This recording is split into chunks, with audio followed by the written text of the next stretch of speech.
Guys, നിങ്ങളിപ്പോൾ കേട്ടുകൊണ്ടിരിക്കുന്നത് അടുത്തുള്ള ഒരു അമ്പലത്തിലെ നാമം ചൊല്ലൽ ആണ്.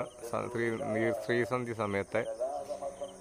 ഗെയ്സ്, നിങ്ങൾ കേൾക്കുന്നുണ്ടല്ലോ. ഈ പുഞ്ചപ്പാടത്തിൻ്റെ മനോഹരമായ ദൃശ്യമാണ് നിങ്ങൾക്ക് മുമ്പിൽ ഞാൻ കാണിക്കുന്നത്. എന്ത് മനോഹരമാണ് നോക്കൂ ഗെയ്സ്. തെങ്ങും നോക്കൂ, തേങ്ങകളും നാട്ടിൻപുറം പോലുള്ള പ്രദേശമാണ്. അതിമനോഹരമായ ക്ഷേത്രങ്ങൾ ഉൾക്കൊള്ളുന്ന ഒരു പ്രദേശമാണ്. കടനാവഴി കല്ലുകുളത്തിന് തെക്ക് വശമാണ് ഗെയ്സ്. ഇതാണ് താഴോട്ടുള്ള വഴി.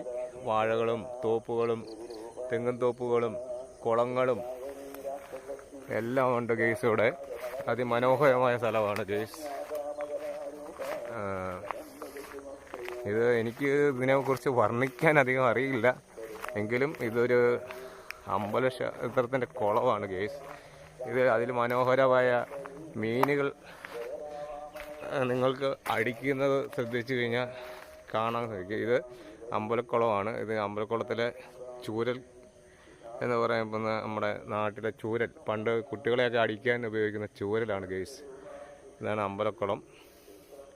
ഇതിനകത്ത് നല്ല വലിയ മീനുകൾ, വരാലുകൾ എല്ലാം ഉണ്ട് ഗെയ്സ്.